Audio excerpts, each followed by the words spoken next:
I wish I wasn't afraid all the time, but I am. I know this world is screwed up. Believe me, I know it better than most. Which is why I wanted to ask if there's anything I can do to help make it right. Please let me know. If you wish.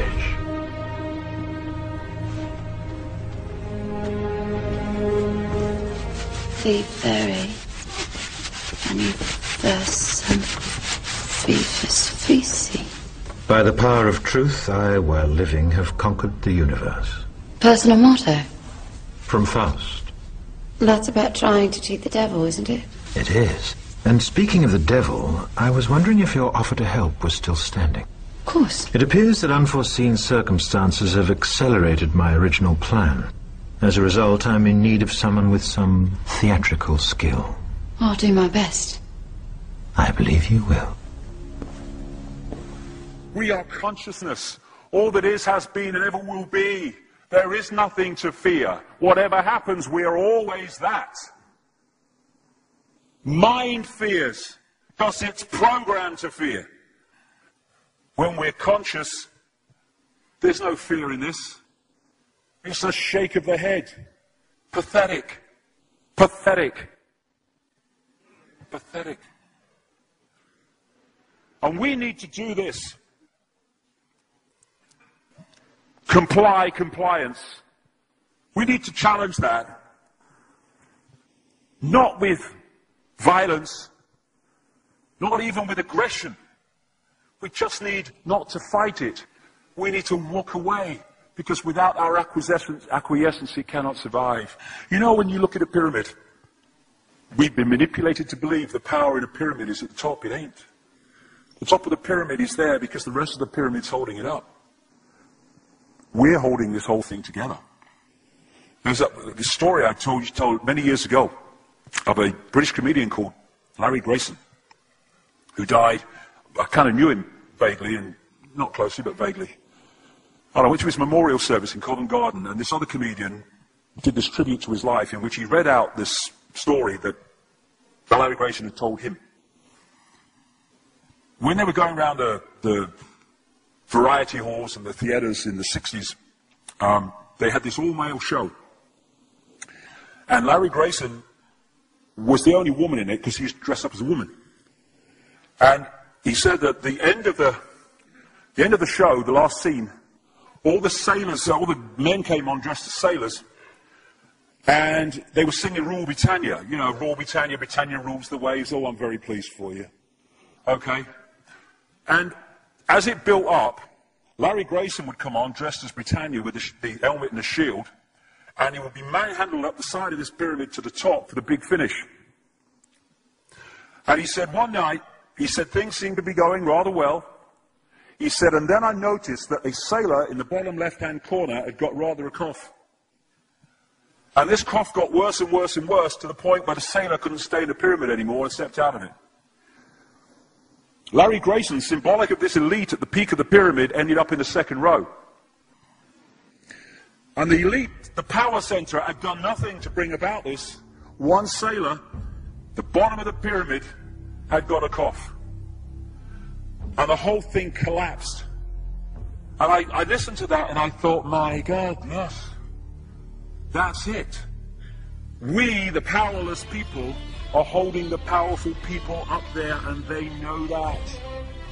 They're terrified of us realizing that. Do you remember that movie, animated movie, A Bug's Life? A Bug's Life with the grasshoppers?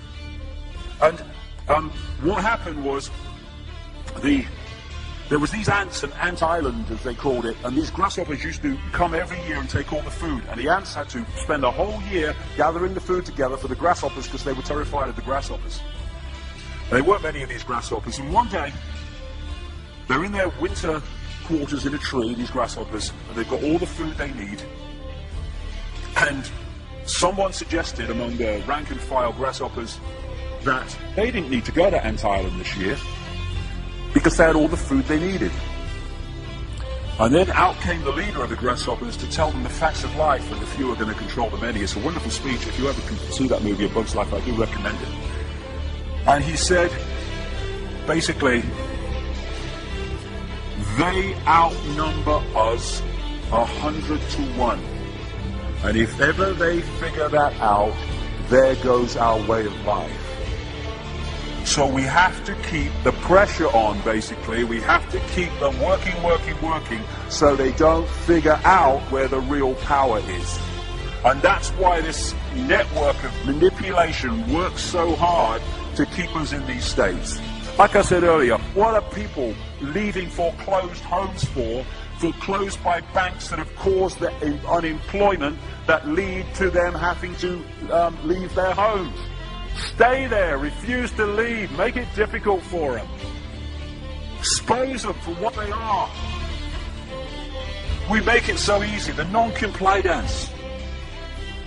No longer will we just do it because we're told to do it. Is it just? Is it right? Okay, I'll do it. Is it unjust? Is it not right? I ain't doing it.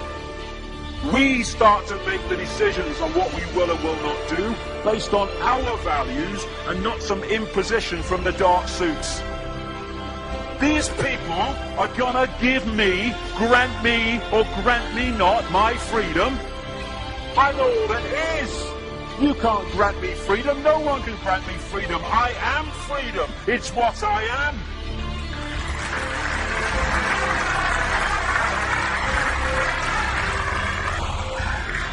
The big question, what would consciousness do? What would consciousness do in this situation? And when we ask that question, it really just changed the way we see the world. Not what would I do, mind, a little frightened. What would consciousness do? You know, this is a great line. If it's not right, don't do it. If it's not true, don't say it. And what would transform this world overnight is if we started doing what we knew to be right in the situations we face, instead of what we think is right for us in the moment. Not what are the consequences for me, or what's the best thing for me, how do I get the best deal out of this? What is right? What is just in this situation? If we started making decisions based on that, the world would transform overnight. These are very simple things. If we want a world of peace, then we need to be peaceful. We don't need to fight for it. We just need to be peaceful, and we'll bring that about. If we want a world of kindness, we need to be kind, and then it will naturally unfold. We don't fight for kindness. As Martin Luther King said, it's a wonderful saying, piece of oratory. Cowardice asks the question, is it safe? Expediency asks the question, is it politic? Vanity asks the question, is it popular? But consciousness asks the question, is it right? And there comes a time when one must take a position that is neither safe, nor politic, nor popular, but one must take it because it is right. And when enough of us do that, what is right will manifest by definition. And we're in this position now where this vibrational change, this energetic change is taking place, where we can start cracking these eggshells, where we can start becoming the full magnitude of who we are, where we can be consciousness in the now, using mind to experience this reality instead of being governed by it, turning the key to let consciousness in. We're being offered this opportunity now. No longer can we say we didn't realize who we are, we didn't know we could do that. I was kind of waking up one day, and I saw this earth imprisoned, and I saw this big lock and a key going in and being turned. I went on the internet just very shortly afterwards. I was looking for a picture, not this one, and that's what I saw. The picture I'd just seen in my half kind of sleep. And that's what we're being offered the chance to do now, to turn the master key called becoming conscious that will bring an end to this. It's being given to us, we just need to take it. And to take it, we need to say enough. Enough of being enslaved by these people, enough of being enslaved by our manipulated ignorance, enough of being enslaved by the fear of being who we are.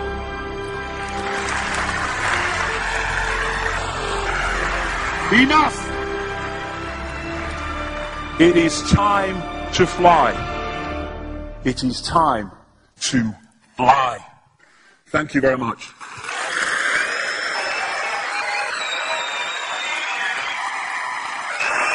Thank you. Thank you very much. Thank you. Thank you. Thank you.